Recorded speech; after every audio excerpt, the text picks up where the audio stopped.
Summary of events for the city of Damascus and its countryside for Sunday, April the 7th. Starting from inside the capital, where a huge explosion shook Massakin برزة neighborhood close to the financial institute, causing a large black smoke cloud, as security spread heavily in the area, coinciding with fierce shelling with tanks and rocket launchers that renewed on Jober.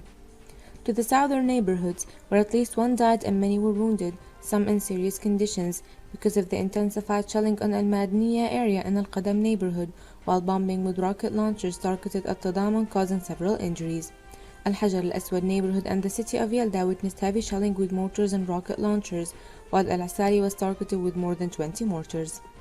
Security raided a house in Al-Hijabiyya in الصناعة neighborhood yesterday, and it stole its contents in the presence of the house owner and his wife and children. The stolen belongings were gold and cash with a number of cell phones. Note that this theft was not the first in the neighborhood.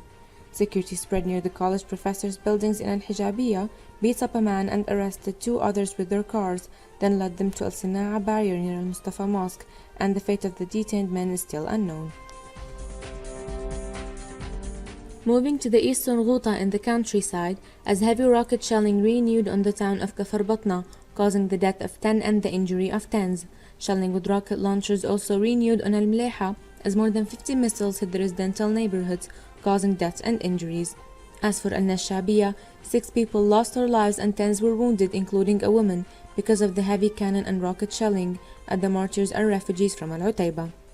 The town of Jisrin was bombed with rocket launchers, as 2 died and tens were wounded as a result, while military aircraft flew in the sky of Harasta at a low height, coinciding with sporadic shelling on the city from the military construction building in Ashil-Warwar, causing destruction in buildings. The industrial zone in القابون was bombed with tanks, causing huge damage to properties, while Al-Abbada town was exposed to intensified shelling with military aircraft and helicopters, with tanks and rocket launchers. And Zamalka was exposed to fierce shelling with rocket launchers that led to huge destruction in houses and properties, coinciding with the flight of military aircraft in the city sky.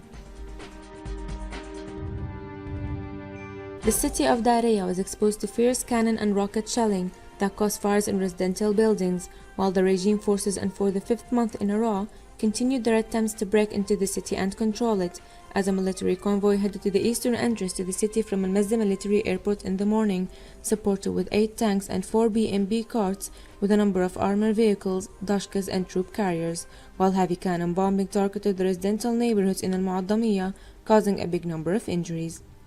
Shelling with tanks and heavy artillery renewed on Al-Zabadani from the surrounding barriers, as regime forces set raids and arrests in Bludan. And after a couple of shells hit Al-Muqayliba, security raided the northern orchards of the town, situated on Kawkab Road. Al-Nabak was exposed to heavy cannon shelling from the Troop 18 that targeted the houses of the city, as sounds of fierce clashes and helicopters were heard. Security at Al-Jallab barrier stopped a bus of Al-Qalamun University and arrested the young men, the employees and the driver, but they let go of the girls. And in Al-Qutayfa, a Scud rocket was launched from the Troop 155 towards the north.